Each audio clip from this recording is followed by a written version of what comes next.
The NPA is a revolutionary organization, and to expect them to voluntarily surrender their men, I think, would be a futile exercise. Mali po ang sinasabi ni Teddy Casino.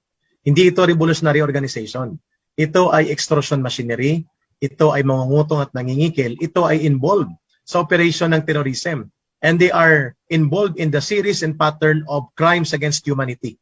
Pumapatay ito sa loob ng 52 years na umiral ito, umabot na sa 50,000 ang biktima nito.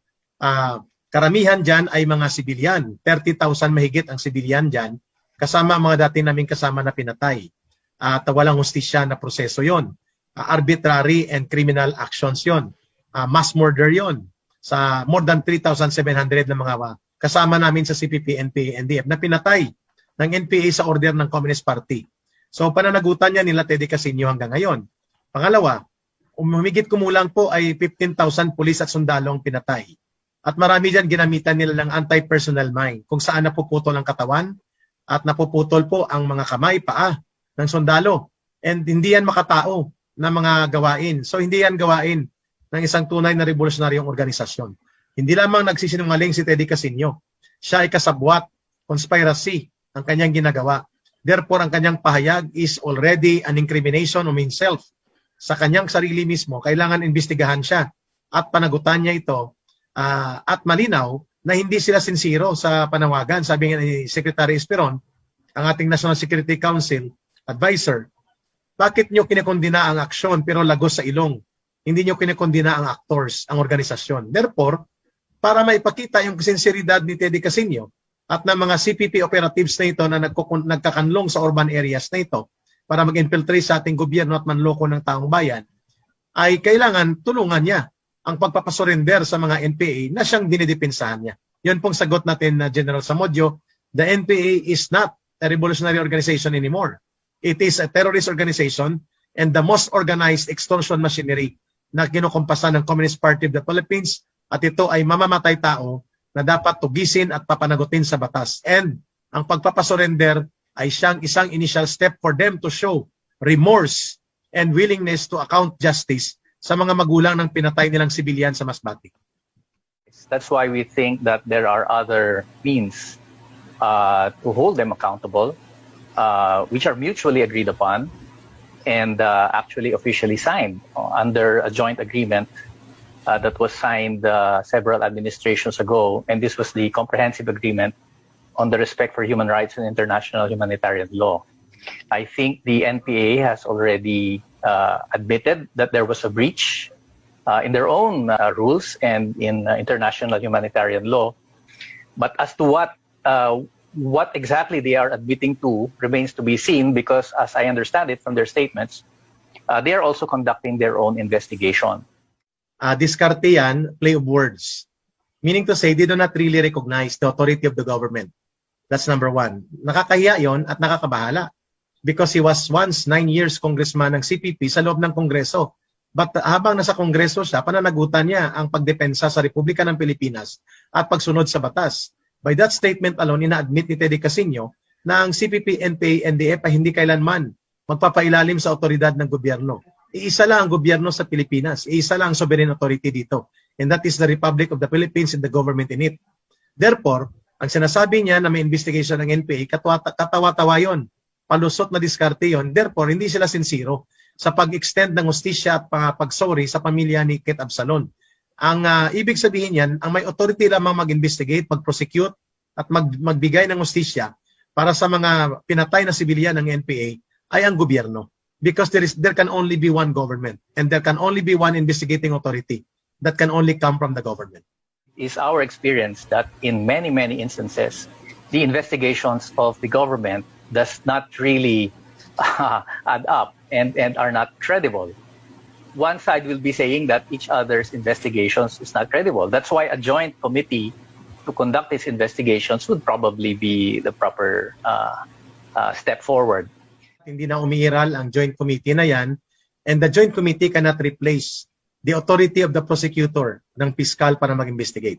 At walang ibang authority or body that can replace the judicial system of the government. Therefore, the only way to investigate and establish justice and truth is by way of submitting yung mga partido na involved sa pagpatay sa sibilyan na ito. And kung kinikilala nila that they are sincere to seek out for truth and peace, they have to surrender to the prosecutorial power of the government. That's number one.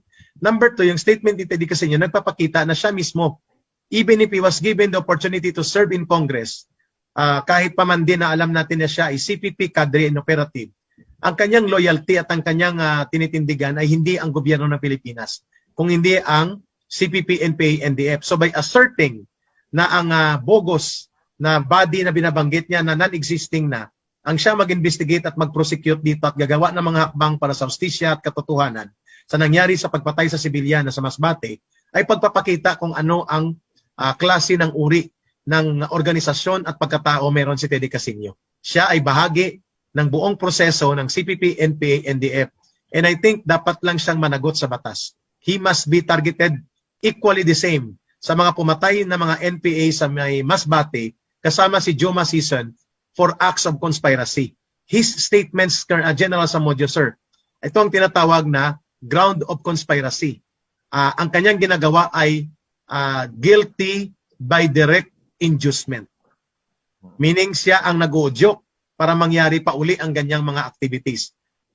Bagamat wala siya sa direct participation, hindi rin siya nagbibigay simple ng cooperation, but by their mere position and influence of statements showing their own connection to the CPP, NPA, NDF, ay pag-amin nito that they are inducing more of this kind of activities ng CPP, NPA, NDF, and so therefore, they can be equally accountable for acts of conspiracy.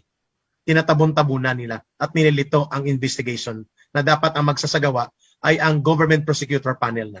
On the issue of landmines, my understanding is that what the international convention specifically, and even the CARIL specifically prohibit are what they call contact detonated anti-personnel mines. These are the mines na sasabog dahil nasasagi. But the NPA has insisted that, and nabanggit naman ni Yusek Malaya, that what they are using are command-detonated anti-personnel mines, which are not prohibited under international law. Now, ang pagpapahayag ni Teddy Casino ay nag-aakto sa bilang abogadilyo para sa CPP, NPA, NDF.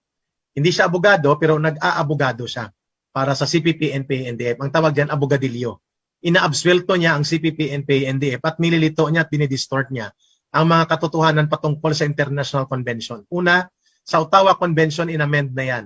All forms, sinabi nga ni Colonel Bernali, all forms of anti-personnel mine that can decapitate and maim the body of the target and victims are lahat yan universally bawal yan. Number two, hindi yan inaalaw sa international humanitarian law dahil hindi makataong kondukta ng pakikipagtunggali sa kalaban yan. And number three, he is creating his own interpretation of the protocols on the Geneva Convention rules on the war, on the conduct of war, in favor of the CPP, NPA, NDF to the detriment of the government. So malinaw na ito ay mga pagpapakita ng motibo at intensyon that si Teddy Casino is out there kasama ang karapatan at mga grupo ng mga CPP na binanggit namin sa Senate hearing ay nagpapatuloy na nag-e-exercise ng distorted na mga impormasyon para linlangin, lituhin at guluhin ang usapin tungkol sa mga pananagutan kriminal ng CPP, NPA, NDF. Yan ang papel ng mga abogadilyo. Therefore, yan ay kriminal na gawain. Pero nagkamali si Teddy Casino. Maalam at marunong mag-observe ang mga mamamayan. Bagamat anuman ang sabihin niya, ang pagpatay sa sibilyan na ginawa ng CPP, NPA, NDF, ang paggamit ng mga bomba nila kay may cord yan o may switch o wala, na pumuputol ng katawan, ng ulo, ng paa, ng kamay ng mga tinatarget nilang sibilyan, pulis, sundalo, yan ay hindi makatao. Crimes yan under the conduct of war or war crimes ang tawag yan, or at the simplest, crimes against humanity, krimen laban sa sangkatauhan yan.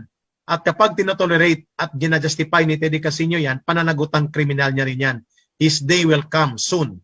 Dapat maging constitutionally valid na ang Anti-Terrorism Act of 2020 so that mapanagot si Teddy Casino at mga kasabwat niya for promoting terrorism in behalf of CPP, NPA, NDF. The fact that they have admitted and said that it was a mistake and that the target was not really civilians does not qualify them as terrorists. Maybe it can be a slip of tongue or slip of thought. Pero kung titingnan mo, that is an admission that they are involved. They have a say, they have a connection, and they can influence the NPA. By the way, he presented this argument, itong si Teddy Casino, ang acts of conspiracy niya is guilty by inducement.